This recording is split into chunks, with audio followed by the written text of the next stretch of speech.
Hello everyone, Simon here from Super Nerds Gaming, and I am back for a retro pickup video. It's the first one of 2020, so I've got a nice little bundle of games to get us kick-started off on this one. So I hope you all had a good New Year and a good Christmas, and without further ado, let's get into it. So the first game that I got in this pickup is Blockout, and this is a game I've never played before. I have no idea how it plays at all. But I thought I liked the cover, and the whole kind of retro experience for me is playing a lot of games that I could never afford as a kid or never got to play at all. So I thought, I'll give it a go. It's a puzzle game. I do like me puzzle games, and it seems to be like a kind of Tetris-y game in a 3D environment, which looks so interesting to me. I've had a little go of it. I'll be honest, I got quite addicted to it. I was like only meant to play a little bit of it, and I just went on and on and on. But it's really good. I mean, you've got your layers, and you've got to clear your layers with the blocks that are coming down. And as you can see here in the pictures, you've got some sort of scope of where the blocks go, and that with the lines, the grid lines to where it's going down to. But it's very hard. You might think it's easy looking at that, but when you're getting on and it gets quicker and quicker, it's very hard to make sure you're doing everything quite accurately. But I really enjoyed this one. I'm quite happy I picked it up. It is complete with manual, so that's quite nice. Big EA game. I love the old EA games with the yellow tags on them. Actually, all the Mega Drive games that I've got here today are EA ones. But the box is in pretty good condition. I love it when they've still got these Sega labels on it, which would have been here. It's missing the hanging tag, but that's not a big issue. Obviously, an old sticker was there. But yeah, it's in pretty good condition, and that is Blockout.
Next game we've got is Crew Ball, and just look at that cover. That cover is absolutely mental.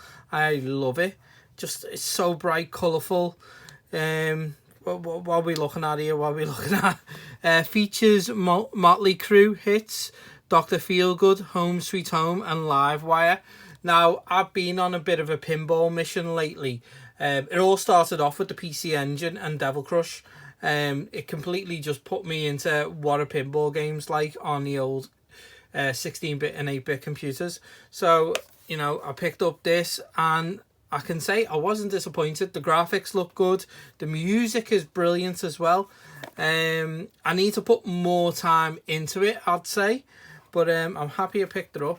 Now, the only problem with the box I've noticed is either it's been on display somewhere or something, but you can see the fade in the yellow there compared to the Blockout, which I've just had. I'll get to do the example. You can see that there's like a massive fade from that. But saying that is the only issue with this game. It is, as I will open it now. So when you do these things, it never works properly. It is complete in box, which is really nice. I know it's not something I always strive to go for, but when it's cheap and I can get it complete in box, I will.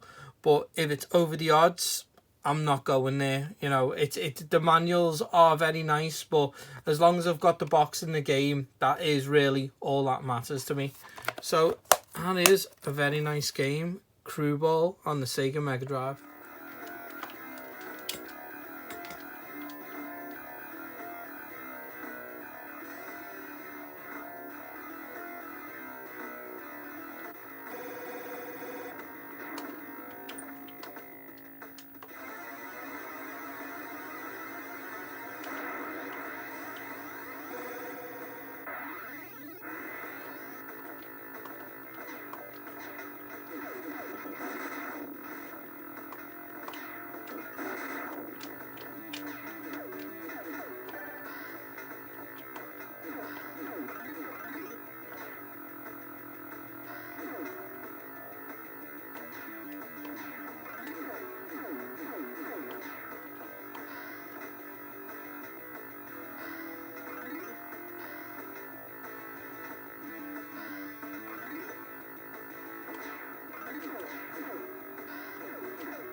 Next game I picked up was Rollo to the Rescue. Now, I missed out on this quite a while ago, and then it randomly popped up again for really cheap.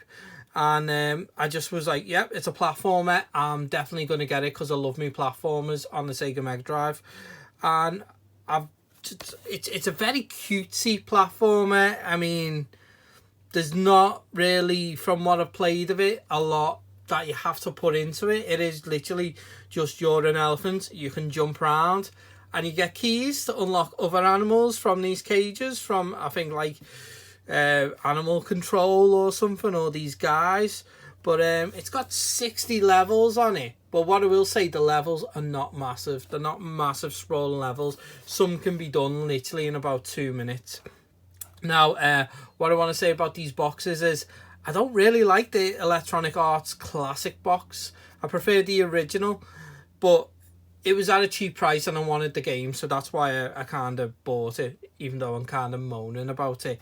Yeah, I just think they're rather bland. I have James Pond 2 in a case like this, and I think I'm looking to upgrade it to its normal case, because when I've got the EA games, I love like the yellow logo on the side. And yeah, it just feels like a better one. Now, I've got a Price Watch sticker on there, which I don't know where that's from, for $14.99. I did not pay that for this game. I really didn't. I paid really cheap for it. I think I only paid like a $5, which is pretty good. There's no manual. Again, it's not a problem. As long as I've got the box in the game, I'm happy.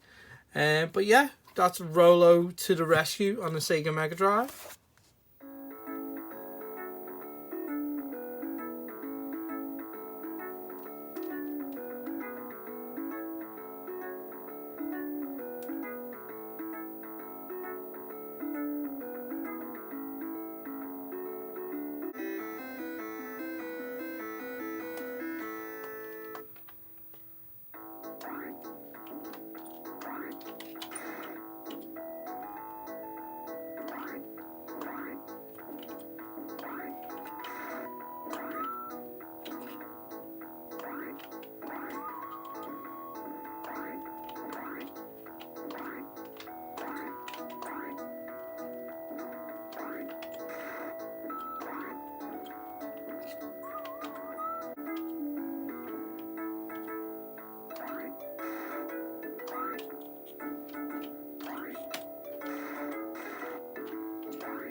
The next game we've got is the legendary Killer Instinct on the SNES. And I absolutely love the look of the black heart on this. Now, as I've flipped it, you might have noticed there is some damage here, which I actually didn't notice until I got it home. And then it was like, was that on, like that on the pictures? And then I checked and it actually was. So if anything, just always check these, your pictures on these eBay buys. It works. It's fine. I haven't got an issue with it. I mean, I think I've shown off carts in far worse condition than this, and they still work. But Killer Instinct is a game that I never owned a SNES when I was a kid. So this is like part of that SNES building collection. But my cousin did, and he had this game. And it was just like, wow, that looks so good.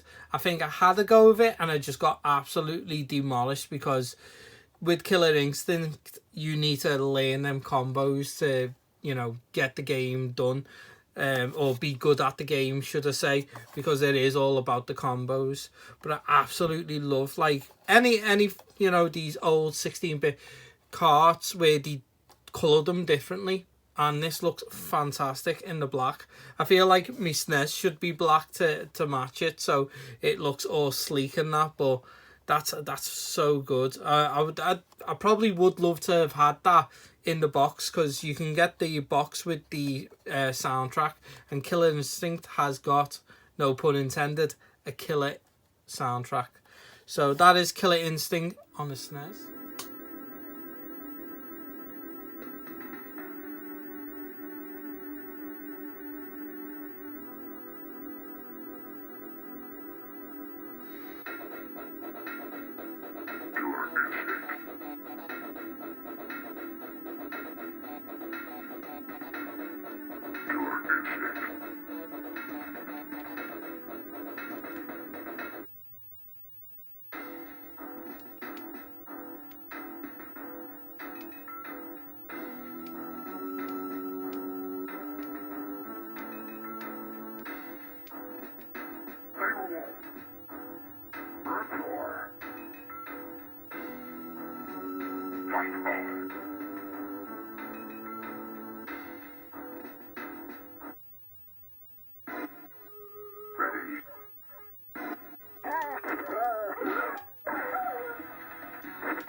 Last game on my pickups is an N64 game, and it is Pokemon Stadium. I actually never owned this. For as much as a Pokemon fan as I am, and I have been since it hit the UK when I was a kid, I've never owned it. I remember going into shops looking at it.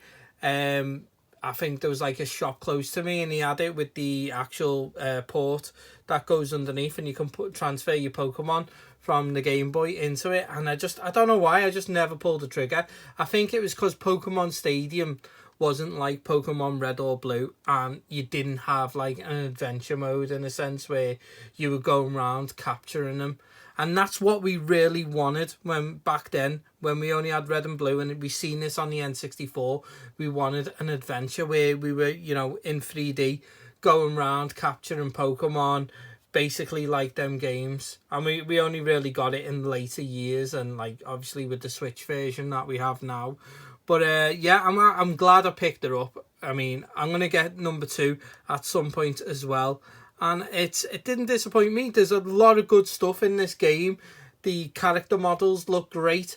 I love the announcer when he's talking about the battles. It's very hyping you up on it. But yeah, I'm really happy I picked it up. It's another game for me N64 collection, because I kind of wane in the way of collecting that now and again. And I'm not always on the forefront of looking for N64 games, when there's a lot of N64 games out there that I do need and I should collect for. But yeah, Pokemon Stadium on the N64, I'm happy I've got this finally.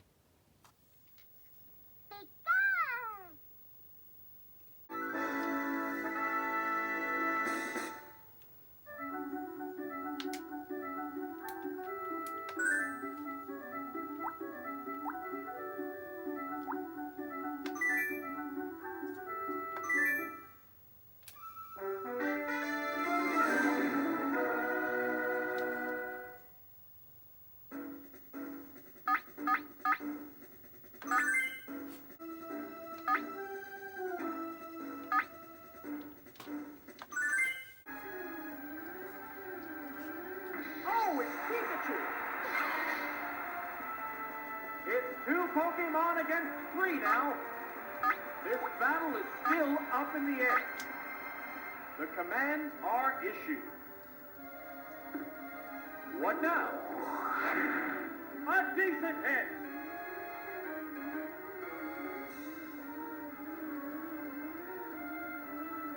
Hit you, Thunder Wave. Oops, it's paralyzed. Sparks are flying in this heated match. They strike fighting poses. What's that? That was weak. It's paralyzed on the spot. Neither one is conceding an inch.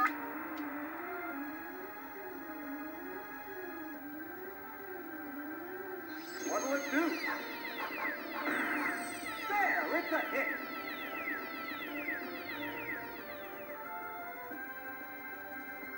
What's this? Oh!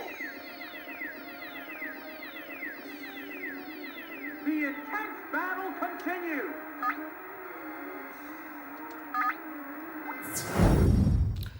Thank you guys for watching this video, and I really do hope you enjoyed it. What did you think of my retro pickups? Were they good? Were they bad? Let me know. Put it in the comment section down below.